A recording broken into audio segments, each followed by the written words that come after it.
kí ọ̀rọ̀ orúkọ mi ní evangelist Babatunde Samuel.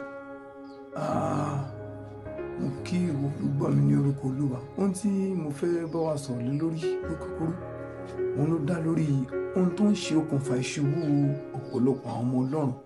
Bíbélì sọ fún wa nínú ìwé Òwe orí 24 ẹsẹ̀ 10. Ó ní pé bí ìwọ bá rẹ̀wẹ̀sì ní ọjọ́ ìpọ́njú, agbára rẹ kò tó nǹkan.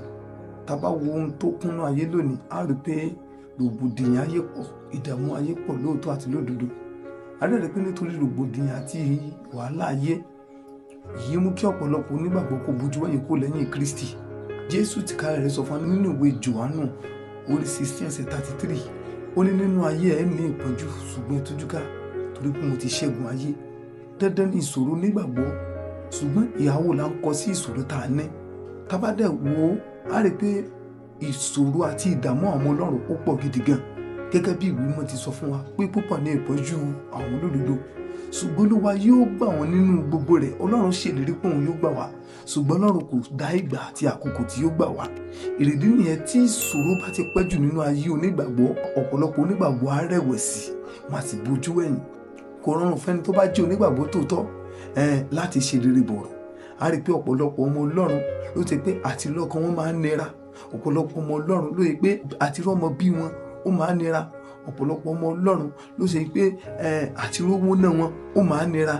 Ọ̀pọ̀lọpọ̀ ọmọ Ọlọ́run ló ṣe pé àti ṣoríire wọn láyé ó máa ń nira. Ìrèdí tí gbogbo nǹkan wọ̀nyí fi rí bẹ́ẹ̀ ni pé èṣù ló ń dojúkọ wa.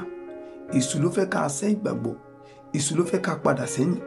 Èṣù ló fẹ́ ká padà lẹ́yìn Ọlọ́run. Èṣù ló fẹ́ ká rí Ọlọ́run gẹ́gẹ́ bí aláìdá, ẹni tí kò ṣe ìtọ́jú àwọn tó gbà á gbọ́. Kò sì rí bẹ́ẹ̀. Ìwọ tó ń gbọ́ mi tó sì ń wò mí, dúró nínú ìfẹ́ Ọlọ́run. Ohun tó ń fà á tí ọ̀pọ̀lọpọ̀ fi ń padà kó lẹ́yìn Ọlọ́run ni pé nígbà tí ìṣòro ayé wọn bá ti pẹ́ tí ó tètè lọ, èyí á múnú bí wọn, wọ́n á sì rò pé káwọn padà lẹ́yìn Ọlọ́run òun ló pé. Kò pé o. Tó bá padà kó lẹ́yìn Ọlọ́run kò pé ọ. A rí pé ìṣòro ọjọ́ pípẹ́ ló mú ọ̀pọ̀lọpọ̀ Kìrìsìtẹ́nì padà kó lẹ́yìn Ọlọ́run. Tá bá wo ìwé Jóòbù, a rí pé ìṣòro Jóòbù pẹ́ o, ṣùgbọ́n a ò kọ́ pé ó padà sẹ́yìn. Ó dúró títí tí Ọlọ́run fi ṣàánú rẹ̀ ni.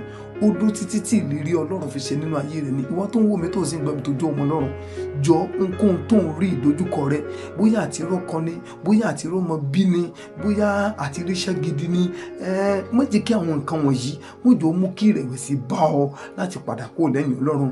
Bíbélì wípé ẹni tí agara bá dá ní ìgbà ìdánwò rẹ̀, ó ní agbára rẹ̀ kò tó nǹkan.